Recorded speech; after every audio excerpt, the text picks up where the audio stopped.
I wanted to show you a quick way to get rid of shoulder impingement in your patients while they're lying supine. So the first thing you want to do is run the test. What you do is have them lock their elbow straight and lift their arm up and back into flexion as far as they can, and ask them where they feel it. Do you feel a stretch here, or do you feel a pinch at the top? Pinch. Okay, then check it with the other arm. Go ahead and lift this one up. How about here? Do you feel a stretch or a pinch? Stretch. Okay, so we're going to treat the side that has the pinch. Okay?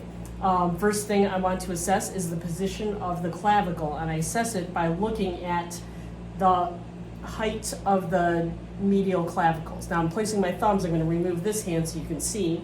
I'm placing both thumbs on each of the medial clavicles anteriorly, and I'm trying to assess if this side, her involved side, is more anterior or it's more posterior. So as I do that assessment, my eyes are going to be down here looking from this angle. I place my thumbs here, and her left clavicle is more anterior. So the first fix is to correct that anterior medial clavicle. So I'm going to do it like this.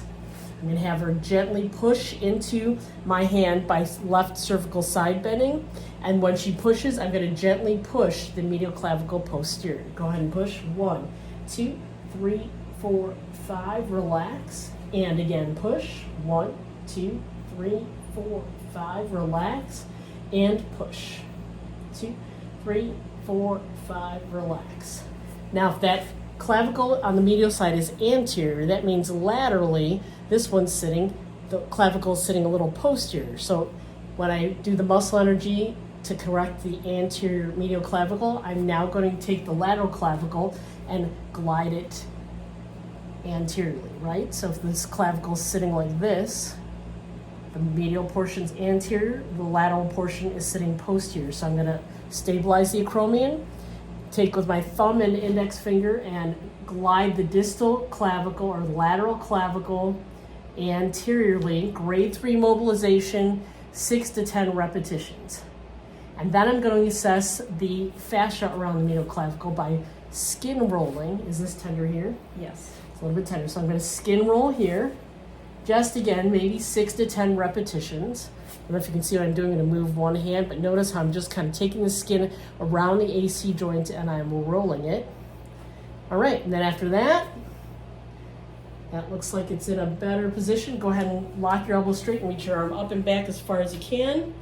And is that a pinch or a stretch? Stretch. No pinch anymore? No. Okay, so that cleared the pinch for her, but let's say that it didn't. Your next step is to check 2 key trigger points. The upper trapezius, right here, and then the infraspinatus. I'm going to have her roll a little bit to here so you can show. So here's the scapula. The inferior angle of the scapula is right here. So if you can find the inferior angle, it's right here. If I just show it with my hand, the most common tender point for the infraspinatus that would affect impingement is on the inferior angle.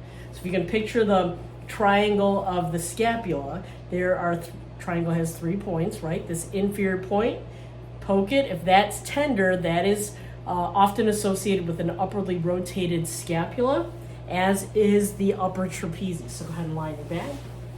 So with the upper trapezius, you can simply do a soft tissue mobilization. If you find the spot, it's usually the tender spot is right at the top of the upper trapezius, right at, kind of distal to the base of the neck. You can find it, you can do, 20 seconds or so of what we call digital massage, just doing a circular motion.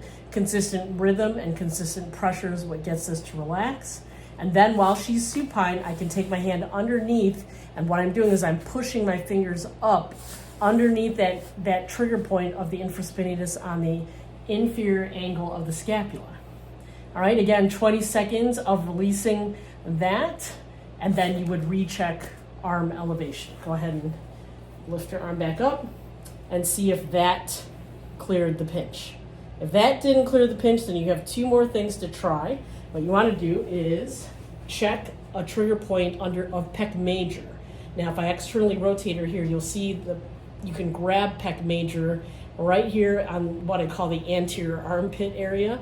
So you're just going to take your thumb, put it underneath that pec muscle, and I'm kind of pinching, but the trigger point is found underneath. So if that is tender here, in this position with your arm externally rotated, I can just do this, again, circular massage, 20 or 30 seconds of it, and I want to actually assess if there's a trigger point on pec major or if there's a trigger point on subscapularis. These are both internal rotators of the humerus. Now, if I abduct the arm enough, I can get the scapula to poke out a little bit, and I'm actually placing my fingers on the face of the scapula. This is where you palpate subscapularis. So whichever one is more tender, that's where you will do the soft tissue work.